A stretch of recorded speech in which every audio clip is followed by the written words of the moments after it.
Far out in the frozen reaches of our solar system drifts a pale bluish-grey giant. At first glance, Uranus seems like little more than a cold, desolate sphere, a forgotten world at the edge of sunlight. But if we look closer, we'll find a planet unlike any other, filled with mysteries, contradictions, and even beauty. Welcome to Cosmic Compass. Today, let's embark on a journey to uncover almost everything worth knowing about Uranus the ice giant that redefines what a planet can be. The first unusual fact about Uranus lies in its very name. Every other planet is named after a Roman god, Jupiter, Mars, Venus, Saturn. But Uranus breaks that tradition. Instead, it is named after the Greek god of the sky, Uranus. When the name was later Latinized, it became Uranus, the version we still use today. You may already know it carries an awkward reputation for pronunciation. In fact, astronomers and the public have never fully agreed on how to say it. Some prefer Uranus, while others opt for Uranus. But beyond the jokes, this name holds meaning. It reflects the deep cultural link between ancient mythology and modern science, a reminder that the night sky has always been a canvas for human imagination. Let's set the stage. Uranus is the seventh planet from the Sun, making it the second to last in our planetary family. On average, it orbits at about 19.2 astronomical units, 19 times farther from the Sun than Earth. That distance means sunlight takes more than 2.5 hours to reach Uranus. Its orbit is not a perfect circle. Over the course of one Uranian year, an astonishing 84 Earth years, the planet's distance from the Sun varies by nearly 2 astronomical units. That's the widest swing of any planet in our solar system. So what does this mean for temperature? At its cloud tops, Uranus plunges to minus 220 degrees Celsius. It is in fact the coldest of all planets, even colder than Neptune, which lies farther out. This extreme cold, combined with its slow distant orbit, made Uranus historically difficult to track. In fact, when astronomers first mapped its path, they noticed Uranus didn't move exactly as expected. The explanation saw another planet's gravity was tugging at it.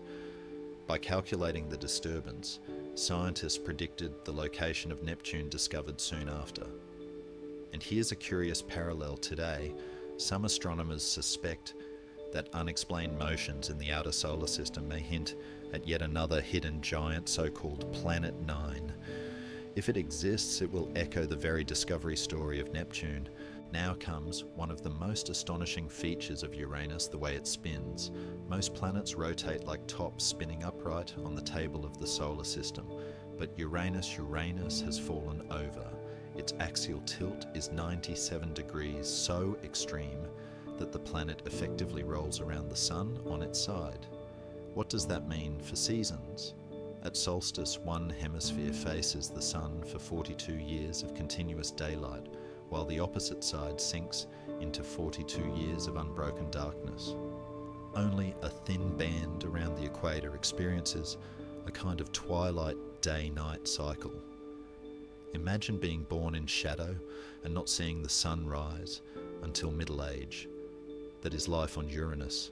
The planet rotates once every 17 hours and 14 minutes, but because it is made of fluid layers, different parts spin at different speeds. High altitude winds roar so quickly that some regions complete a rotation in just 14 hours. This bizarre tilt creates another puzzle. On average, Uranus receives more solar energy at its poles than at its equator. Yet measurements show the equator is still warmer. Why? No one knows for sure. Perhaps atmospheric circulation redistributes the heat, or hidden processes deep inside Uranus interfere. Most scientists believe Uranus once collided with an Earth-sized body, a cataclysm that tipped it sideways. That ancient scar still defines the planet today. So how big is Uranus? Among the giant planets, it is the least massive, weighing in at 14.5 Earth masses. Its diameter, however, is slightly larger than Neptune's, about 5,700 kilometres, 4 times Earth size. Despite its mass, Uranus has a relatively low density, meaning its gravity at the cloud tops is just 0.89 degrees, slightly less than Earth's. If you could stand there, you'd feel almost at home, your body only a touch lighter. Deep inside, Uranus likely hides a rocky core, roughly Earth-sized, surrounded by a mantle made of water, ammonia and methane. But don't be fooled by the word ice. Temperatures there soar to nearly 5,000 degrees Celsius. At those pressures, the mantle behaves more like a superheated ocean than frozen rock. This is why some scientists argue Uranus shouldn't be called a gas giant at all. It's more accurately an ice giant with most of its mass in that strange hot mantle. And here's one of the most fascinating theories at extreme depths. Methane molecules may be crushed so violently that their carbon atoms form diamonds. These diamonds would fall through the mantle like glittering hailstones, creating literal diamond rain. At the very base, there could even be oceans of liquid carbon with floating diamond icebergs drifting silently in the dark. Uranus, like its siblings Jupiter, Saturn, and Neptune, has rings, but they are unlike Saturn's majestic arcs. Instead, Uranus's 13 rings are narrow, dark, and surprisingly young, no more than 600 million years old. They are made of small particles, mostly ice, mixed with radiation-darkened organics. Some pieces are just meters across, and their reflectivity is less than 2% darker than wet soil. The rings were first discovered in 1977, not by spacecraft, but during a stellar occultation. As Uranus passed in front of a distant star, the starlight flickered, blocked by hidden rings. Voyager 2 confirmed the system during its historic flyby in 1986, giving us the first close-up images. Later, the Hubble Space Telescope revealed 2 additional faint rings, one of them twice as far out as previously known. The existence of rings around all the giant planets suggests collisions, and moon fragments are a natural byproduct of planetary systems. Around Uranus, some rings may have formed from shattered moons long ago. Speaking of moons, Uranus has 27 known satellites each, with a story to tell. Uniquely, their names are drawn not from mythology, but from English literature characters from Shakespeare and Alexander Pope. These moons fall into 3 categories: 13 inner moons, closely tied to the rings.